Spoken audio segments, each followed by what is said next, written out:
Well, hello there, inmate. Welcome to Numbwater Penitentiary. You must be the new guy from Stadium T, right? Name's Milton. Serving 30. I'm the mechanic for Team 9 here at Numbwater. You a fan of the Deathrace? Well, you're gonna have to be in here.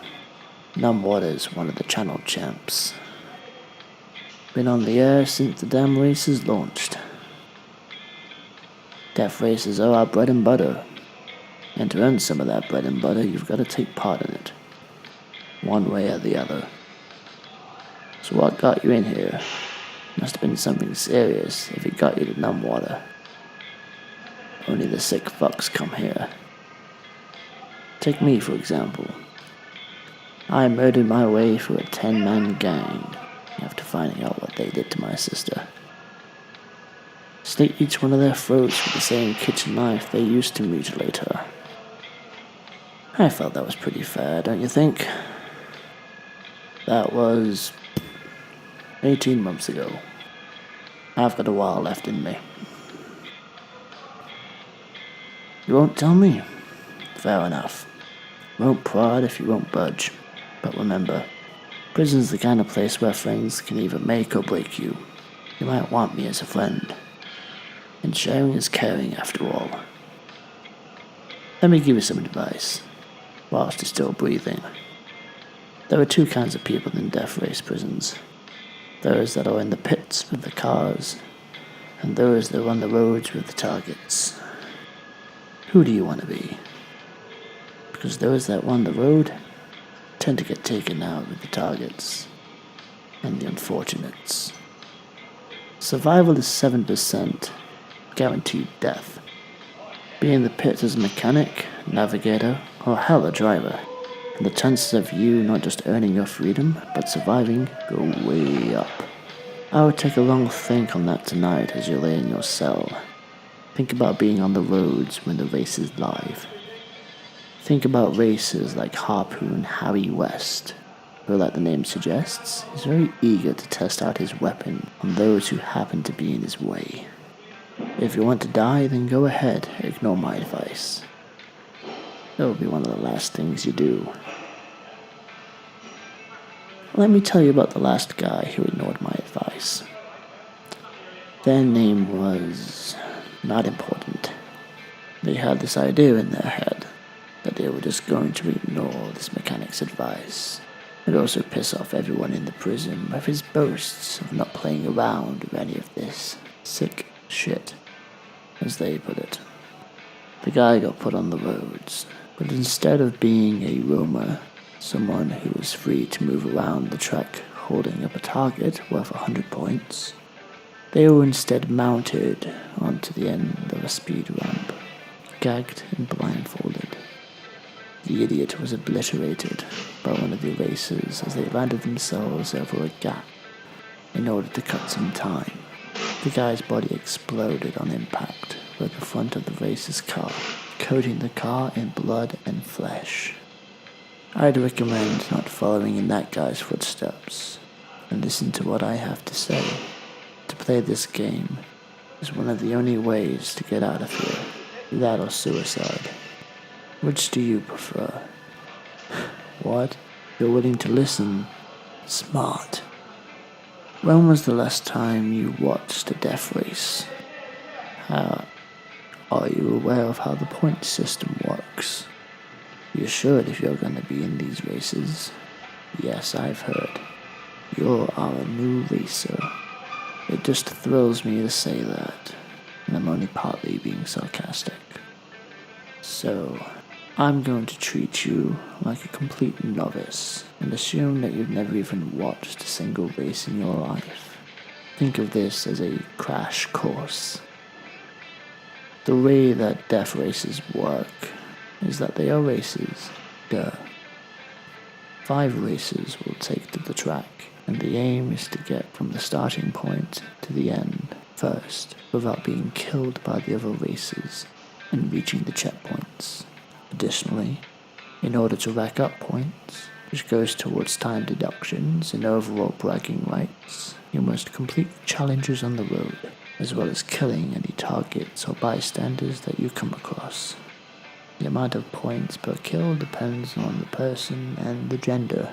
For adult males, they are worth 20 points if killed, half that if they are just injured. It's 40 points for teenage males, and a whopping 70 for infants or toddlers.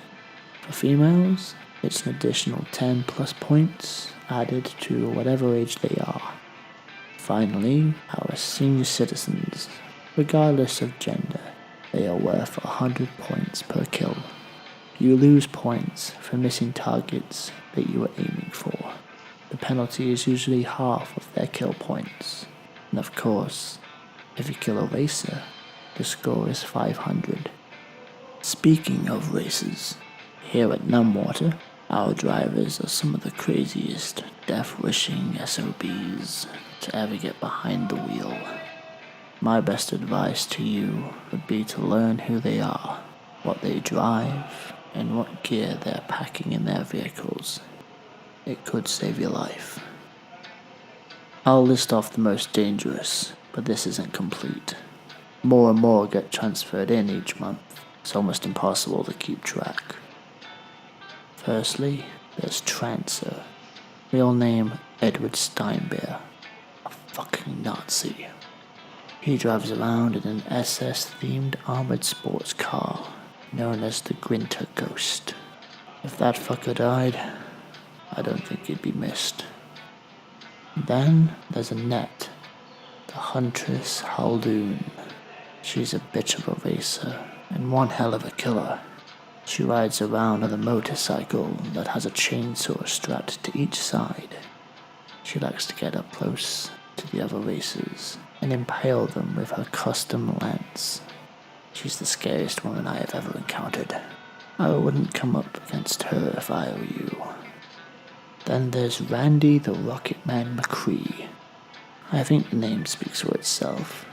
He drives with his navigator Wilhelm in a modified hearse with an attached long-range grenade launcher.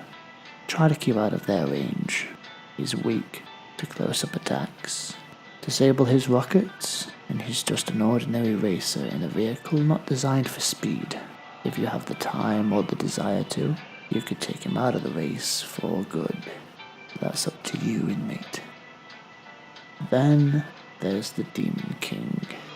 His real name is Bahinder Ahmed, but he believes that he has the heart of a demon and specializes in fire-based weaponry and traps. This guy is the most exciting to watch, but I imagine not for other races. And finally, we can't forget our latest racer, can we? Let me see if the rumors about you are true. Tell me if I'm wrong. You caught your lady cheating on you, right? And instead of beating them both to death, you waited and waited and waited until they thought they were safe. When they thought the dust had settled, and they felt comfortable being seen in public together, you followed them until the opportunity was perfect. Then you revved up your vehicle and BAM! 1 strike, 2 kills. Very impressive. You decided to use your car to kill instead of a knife or a gun. That takes patience and a lot of anger. In my opinion, you're gonna fit in here just fine. How did I know? Things like that, as impressive as they are, don't stay a secret for very long. You've already got a nickname. What is it? Well, it's the Heartbreaker. I think it suits you. That name will follow you now, so it's best just to embrace it. You could have been called so much worse. Anyway, I've saved my favorite topic for last. The car. Each racer has their own vehicle.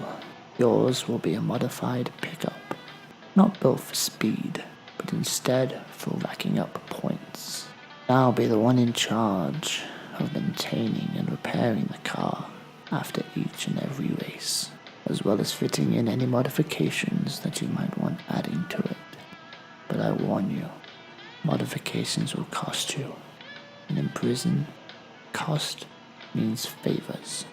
Sometimes that can mean doing something that might add a few more years to your service. Is that something you're prepared to do? Have a think about it and get back to me.